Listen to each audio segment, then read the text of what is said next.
thank you, HOD ma'am and academic team, sir.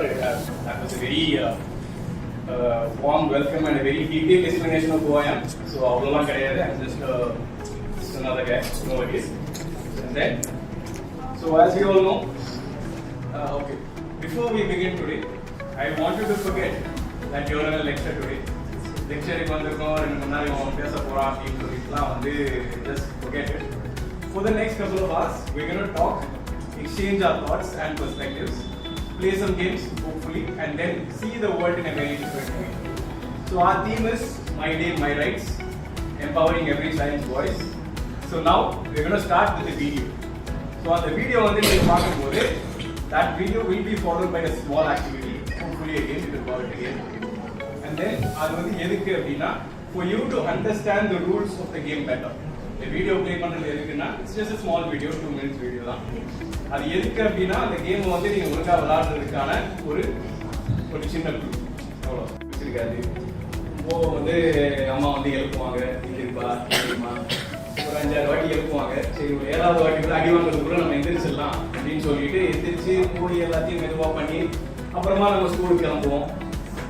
in the first day, like it may seem as a very simple moment. Actually,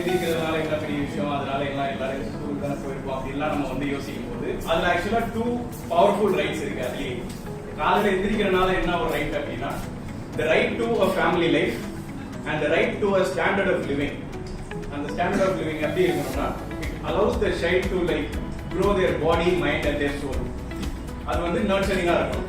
இப்போ இந்த மாதிரி காலையில எந்திரிக்கிறனால காலையில எந்திரிச்சு ஒரு ஆரம்பிச்சு ஸ்கூலுக்கு போறனால என்ன ரைட் அப்படிங்கிறதுனா இதுவே நிறைய சில்ட்ரனுக்கு ஒரு ப்ரிவிலேஜ். இதுவே நிறைய பேருக்கு எனக்கு கிடைக்கிறது கிடையாது. ஸோ இட் இஸ் அந்த மாதிரி ஒரு லைஃபே இட் இஸ் லைக் ஹோப் இருக்காரு அப்படின்னு சொல்லிட்டு அவங்க எல்லாம் என்ன பண்ணிடுவாங்க அப்படின்னா இவரை ஹூ அம் ஐ அப்படின்னு சொல்லி கூப்பிட ஆரம்பிச்சிருவாங்க. சரி இவரு ஹூ அம் ஐ தான் போல இவரு அதான் பேர் போல சொல்லிட்டு அவரும் அதே சொல்ல ஆரம்பிச்சிருவாங்க. அந்த பட் கிளியர் பார்ட் என்னன்னா கடைசி வரைக்கும் அவர் யாருன்னு அவருக்கு தெரியவே தெரியாது. Lose everything. பாஸ்போர்ட் இருக்காது, ஐடென்டிட்டி கார்டு இருக்காது, எதுவுமே இருக்காது. ஒரு மலை மேல போய் நின்றுட்டு ஹூ அம் ஐ அப்படின்னு சொல்லி கத்துவாரு. That is like very famous on the scene. அந்த ஹூ அம் ஐங்கிற क्वेश्चனும் அந்த ஹூ அம் ஐக்கான ஆன்சரும் எல்லா சைல்டுக்குமே கிடைக்கும். அது அந்த ஹூ அம் ஐங்கிற ஒரு கேள்வி கேட்கும்போது நீங்க வளரதான் புரியும் அந்த ஹூ அம் ஐயோட ஆன்சர் எவ்வளவு வேல்யூபிள் அப்படின்னு சொல்லிட்டு. உங்களோட பர்த் சர்டிபிகேட் எல்லா காலேஜ் அட்மிஷன், ஸ்கூல் அட்மிஷன் கேட்கலாம் செய்வாங்க. அந்த பர்த் சர்டிபிகேட் ஒரு துண்டு பேப்பர் மட்டும் கிடையாது. It is like a passport that allows you to access school, healthcare and everything. And the who am I ங்கிற கேள்வி ரொம்ப important. அதுதான் right to identity. And the right against discrimination, very simple. Also called right to expression. It means listening to them, taking their views seriously. சரிப்பா உனக்கும் ஒரு மூளை இருக்கு, உனக்கும் ஒரு மைண்ட் இருக்கு, உன்னோட ஒப்பீனியனை நான் சீரியஸா எடுத்துக்கிறேன் அப்படின்னு சொல்லிட்டு each and every teacher has to motivate the child. அதுதான் right to expression. Okay. And then protection from abandonment. நீங்க சைடு பாத்தீங்கன்னா தெரியும். Illegal to abandon a child under 12 years. Safety is a basic right for every child. And then kidnapping, exploiting, inducing a minor girl into sexual activity, that is very important. 366A ல என்ன சொல்லிருப்பாங்க அப்படின்னா எந்தவித illegal sexual ஆக்டிவிட்டிக்கும் ஒரு குழந்தைய நீங்க force பண்ணக்கூடாது, இல்ல ஏமாத்தி அதுல இன்டர்ஜ் ஆக வைக்க கூடாது அப்படின்னு சொல்லிட்டு எக்ஸ்பிளைன் பண்ணிருப்பாங்க. And 372 இப்போ நம்ம முன்னாடியே சொன்ன மாதிரி what happens when a child is accused of a crime? In this case, the court found children locked up in jails with hardened criminals. கிரிமினல்ஸோட சேர்த்து ஒரு சில்ட்ரனையும் போட்டு அடைச்சு வச்சிருக்காங்க ஒரு ஸ்டேட்ல அப்படின்னு சொல்லிட்டு நிறைய ரிப்போர்ட்ஸ் வந்திருக்கும். அதுதான் சுப்ரீம் கோர்ட் என்ன சொல்லியிருப்பாங்க அப்படின்னா in no case shall a child be kept in jail. எந்த வித காரணத்தினாலையும் ஒரு சைல்டு அந்த அதர் சைடு ஆஃப் கிரிமினல்ஸ் கூட மிங்கிள் ஆகிடக்கூடாது அப்படின்றத ரொம்ப ஸ்ட்ரிக்டா சொல்லியிருப்பாங்க. Gaurav Jain was the Union of India. அது children of sex workers must not face any stigma to the society. இப்போ prostitute குழந்தை பிறந்திருக்கு அப்படின்னா அந்த குழந்தைக்கு எந்த வித டிஸ்கிரிமினேஷனும் வரக்கூடாது. ஏய் நீலாம் என் கூட சேரக்கூடாது அப்படின்னு சொல்லிட்டு எந்த வித டிஸ்கிரிமினேஷனும் ஸ்கூல்லையும் சரி எந்த இடத்துலையும் சரி அதை ஒரு ஸ்டிக்மாவா வச்சு நம்ம ப்ராஸ்டியூட்டோட குழந்தை அந்த இதே ஒரு மாதிரி கேவலமா சொல்றது இருக்கு இல்லையா, அது அந்த சில்ட்ரனுக்கு ரீச் ஆகக்கூடாது. விஷால் ஜீத் was the Union of India. This case tackled the dark world of child sexual exploitation and trafficking. இதுல இந்த ரோட்லாம் குழந்தைகளை விட்டு பெக் பண்ண வைக்கிறது, இல்ல ப்ராஸ்டியூஷனுக்கு தள்ளுறது, செக்ஸ் ஒர்க்கர்ஸ் ஆக்குறது, இதெல்லாம் வந்து ரொம்ப சீரியஸான ஆக்ஷனாக எடுத்து ஸ்டாப் பண்ணணும் அப்படின்னு சொல்லியிருப்பாங்க. And then Kishan Bhattanagar, state motherless hunger, okay, that's like poverty to protect children. அதெல்லாம் வந்து ஸ்டேட்டோட ரெஸ்பான்சிபிலிட்டி. நான் முன்னாடியே சொன்ன மாதிரி ரைட்ஸ் மட்டும் இல்லாமல் டைரக்டிவ் பிரின்சிபல்ஸ் ஆஃப் ஸ்டேட் பாலிசியில் ஒரு ஸ்டேட்டுக்குமே வந்து இது ரெஸ்பான்சிபிலிட்டி இருக்குது. சில்ட்ரனை வந்து பாவர்ட்டிலேருந்து ப்ரொடெக்ட் பண்ணணும் அப்படின்னு சொல்லிட்டு அதுதான் இந்த கேஸில் சொல்லியிருக்காங்க. அண்ட் கடைசியாக Unni Krishnan versus state of Andhra Pradesh. இதில் தான் வந்து education is a part of right to life. Article 21 வந்து ரைட் டு லைஃப் வந்து எப்படி இருக்கோ அதே வந்து எஜுகேஷனுக்குள்ளேயும் கொண்டு வந்தாங்க. இப்போ லைஃப் இருக்குன்னா எஜுகேஷன் இல்லாமல் அந்த லைஃபை வச்சு என்ன பண்ண போதும் குழந்தை அப்படின்னு சொல்லிட்டு ஜட்ஜஸ் யோசிச்சு right to education and right to life வந்து ரொம்ப ஈக்குவலாக கொண்டு வந்தாங்க. ஓகே தான். இப்போ நம்ம இவ்வளோ கேசஸ் பாடி லாங்குவேஜ் ஆன்சர் என்ன பார்ப்போம். Prove very good. And then இதுல ஆன்சர் என்ன சொல்றாங்க அப்படின்னா ஹியூமன் ஜஸ்டிஸ் ஆக்ட் நம்ம முன்னாடியே சொன்ன மாதிரி rightly identifies the child as a victim, not an offender. The focus is on the rescue, rehabilitation and restoration into the society. இவன் highlight பண்ணியிருக்க மாதிரி அந்த ஒரு சைல்டு ஒரு 12 வயசு குழந்தை ஒரு ஃபேக்டரியில் வேலை செஞ்சிருக்கும் போது அத்தாரிட்டிஸ் வந்துட்டாங்க, அந்த எக்ஸ்போஸ் ஆயிடுச்சு அப்படின்னா அந்த சைல்டை வந்து found working in violation of labour laws. குழந்தைங்களை வந்து எம்ப்ளாய் பண்ணக்கூடாது, எந்த வித ஃபேக்டரியும் எம்ப்ளாய் பண்ணக்கூடாதுங்கிறது வந்து சொல்லுவோம். அந்த மாதிரிலாம் வந்து குழந்தைங்க இருக்காங்க. அதில் வந்து லேபர் லாஸ் மட்டும் கிடையாது, அதில் ஹோம்லெஸ் இருக்கு, ஆர்ஃபன் இருக்கு, அபேண்டன்ட் இருக்கு, begging, living on the streets, இவங்க எல்லாருமே வந்து child in need of care and protection தான். So your answer was very good. Applause. Final 5 seconds true or false. சரி ஓகே, இப்போ வரீங்க எனக்கு 2 பேர் தான் கேட்குது.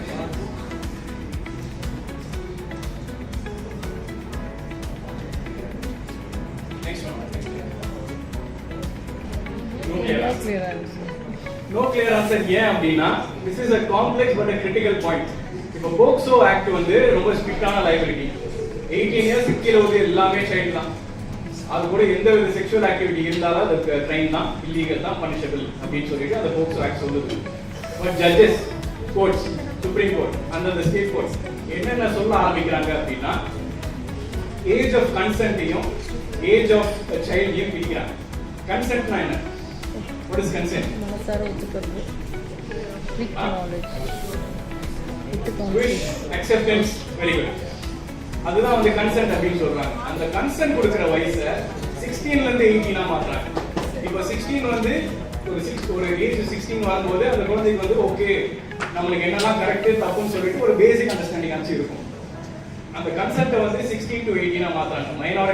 மெஜாரிட்டி மைனாரிட்டி வந்து 18 லே ஃபிக்ஸ் ஆகாம 16 to 18 மாத்துறாங்க. அந்த சைல்டு வந்து 16 to 18 ல இருந்து இருக்கு, அதுக்கு வந்து ஒரு செக்ஷுவல் ஆக்டிவிட்டி நடக்குது, ஒரு ரொமான்டிக் ரிலேஷன், அதுக்கான வயசு தான் அது அப்படின்னு சொல்லிட்டு அதை வந்து ரெகக்னைஸ் பண்றாங்க. அது வந்து ஒரு ரொம்ப ஒரு ஸ்டிக்மாவா கொண்டு போவாங்க. அது வந்து 18 கீழே நடக்கிறது எல்லாமே வந்து இதுதான் அப்படின்னு சொல்லிட்டு நம்ம சொல்றது இல்லை. ஜட்ஜஸ் வந்து நிறைய கன்சென்ட் வந்து இம்பார்ட்டன்ஸ் கொடுக்குறாங்க. அந்த கன்சென்ட் வந்து இல்லாம நீ வந்து ஒரு செக்ஷுவல் ஆக்டிவிட்டி நீ பனிஷ் பண்ற அப்படின்னா அது வந்து அந்த ஆக்ட்ல வந்து அதோட ஃபோக்கஸை வந்து வெளியில கொண்டு போகுது. That is not the focus of POCSO act அப்படின்னு சொல்லிட்டு they are diverting their strength. Okay, 300 400 pages லாங்கா வைக்கிறது. இப்போ ஒரு ஆப் டவுன்லோட் பண்ணும்போது பிரைவசி நீங்க ஈஸியா டிக் பண்ணி விட்டுறீங்க. ஏன் பண்ணல? No one reads. அது அவனுக்குமே தெரியும். அதனால தான் அந்த 300 400 பேஜஸை வச்சு அது வந்து நீங்க ஓபன் பண்ணாலும் சம்டைம் ஓபன் ஆகாது. ஏன் ஓபன் ஆகாது? அது தெரியும். கண்டிப்பா நீங்க படிக்க போறீங்க, படிச்சிட போறீங்கன்னு சொல்லிட்டு தான் அவ்வளவு கஷ்டமா வச்சிருக்கிறது. அது ஆக்சுவலா தப்பு. இந்த டிஜிட்டல் டேட்டா ப்ரொடெக்ஷன் பில் அதெல்லாம் வந்து நிறைய சொல்லியிருப்பாங்க. இப்போ நீங்க வந்து அந்த பிரைவசி டர்ம்ஸ் எல்லாம் வந்து சிம்பிளா 3 லைன்ல நீங்க இருக்கணும், 3 லைன்ல 5 லைன்ல நம்ம வச்சிருக்கணும் அப்படின்னு சொல்லிட்டு அதை மேண்டேட் பண்ண ஆரம்பிக்கிறாங்க. அது எந்த அளவுக்கு போக போது ஏன்னா social media companies they're absolutely rich means they can bring in very top lawyers. அதெல்லாம் வந்து அவங்க கண்டிப்பா வாட்ச் பண்ணிட்டே தான் இருக்க போறாங்க.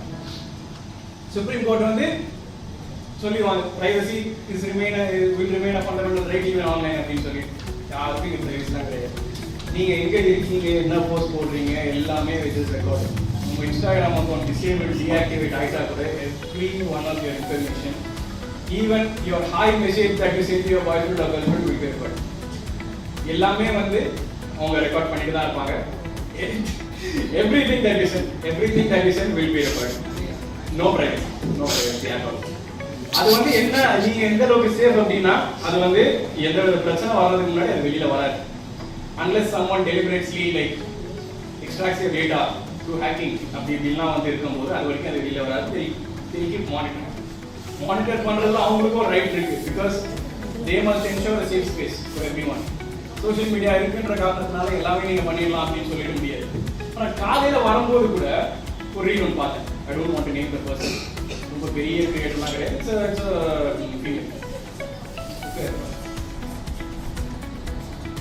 ஏதோ பிரச்சனை ஸ்விம்மிங் பிரேக்கப். ஓகே, அந்த பிரேக்கப் பிரச்சனையில் ஒரு ரீல் வந்து போடுறாங்க. First she is like crying பக்கெட்டாக ஊற்றுறாங்க. ஓகே, அது வந்து ஒரு 3 செகண்ட்ஸ். அடுத்த 2 செகண்ட்ஸில் என்ன வருது அப்படின்னா ஒரு பிளேட் வருது. கையில் பிளேட் வச்சுக்கிற மாதிரி. ஓகே, இதெல்லாம் வந்து ரீலில் வருது. இதெல்லாம் ரீல்ஸில் பார்க்குற விஷயமா? ஓகே, பிளேட் வருது. 3வது ஃப்ரேமில் ஹாஸ்பிட்டலில் போய் பார்க்குறாங்க. இப்போ நான் நடுவில் என்ன நான் முன்னாடியே சொன்ன மாதிரி அதுக்குன்னு ஸ்பெஷலைஸ்டாக பீப்புள் இருக்காங்க. We now have specially trained juvenile police units in many areas. These officers are trained to handle these sensitive cases with care, not to re-traumatize the child. நான் ஃபர்ஸ்டே சொன்ன மாதிரி அந்த simple court procedures, child friendly court procedures அதெல்லாமே இருக்கு. அந்த சைல்டை வந்து மறுபடியும் கஷ்டப்படுத்தாம ஒரு சின்ன மோட்டிவேஷனோட அந்த பிரச்சனையை வந்து அவங்க ஈஸியாக சால்வ் பண்ணிடுவாங்க. பிகாஸ் அந்த சைல்டுக்கும் தெரியாது, மோஸ்ட் ஆஃப் த டைம்ஸ் பேரண்ட்ஸ்க்கும் என்ன நடந்துச்சுன்னு தெரியாது. Because technology is like very advanced. Technology experts மட்டும்தான் தெரியும். அதுக்கான ஆளுங்க இருக்காங்க. And then platforms are the gatekeepers. இன்ஸ்டாகிராமாக இருக்கட்டும், இல்லை ஏதாவது ஒரு கேமிங் பிளாட்ஃபார்மாக இருக்கட்டும், அவங்க எல்லாருக்குமே அக்கௌண்டபிலிட்டி இருக்கு, ரெஸ்பான்சிபிலிட்டியும் இருக்கு. இப்போ ஃபார் எக்ஸாம்பிள் ஏதோ ஒரு கேம் விளையாடி இந்த மாதிரி ஏதோ ஒரு கேஸ் ஆயிடுச்சுன்னு வச்சுக்கோங்க.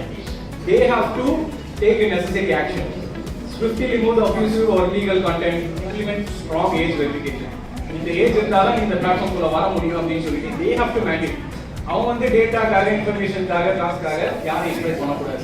அந்த விதத்தில் கொஞ்சம் ஸ்ட்ராங்காக இருக்கணும். அதனால தான் அவங்க கொஞ்சம் வேர்ல்டில் போட்டிருக்காங்க. First responsibility parents and teachers மட்டும் தான்.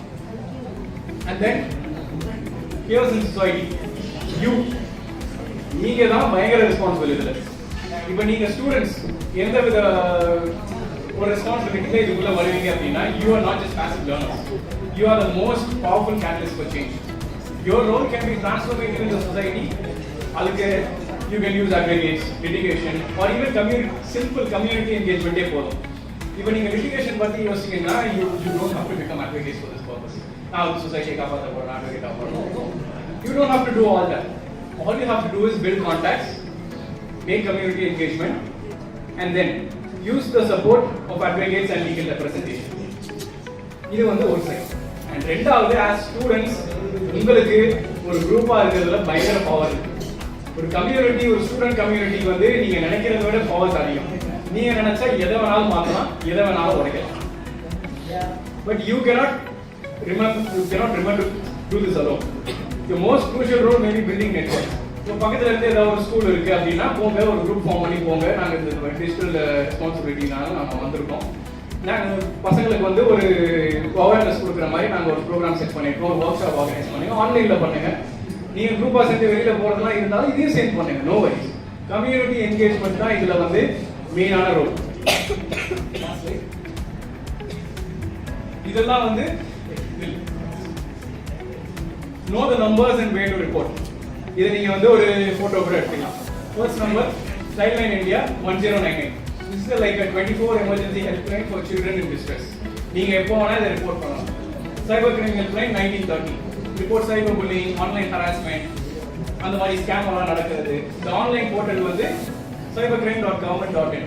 இதெல்லாம் நீங்கள் நினைக்கிறத விட பயங்கர எஃபெக்டிவ். அவங்க நினச்சிட்டே வந்து கம்ப்ளைண்ட் வாங்கிட்டு சும்மா இருப்பாங்க அப்படிலாம் கிடையாது. they will take action. சீரியஸாக இஷ்யூ கண்டு சீரியஸாக இருந்தால் நீங்கள் எல்லா இன்ஃபர்மேஷனையும் கரெக்டாக நீங்கள் கொடுத்துக்கிட்டீங்கன்னா உங்களுக்கான ரிஃபார்ம் கண்டிப்பாக கிடைக்கும். நீங்கள் தான் வந்து ரிப்போர்ட் பண்ணணும்லாம் கிடையாது. உங்கள் தம்பி, தங்கச்சி, இல்லை வீட்டில் உள்ளவங்க ஏதாவது ஒரு பிரச்சனைனா கண்டிப்பாக நீங்கள் போய் ரிப்போர்ட் பண்ணணும். And then National Commission for Protection of Child Rights file complaints on rights violation affecting children and know the law, use the law.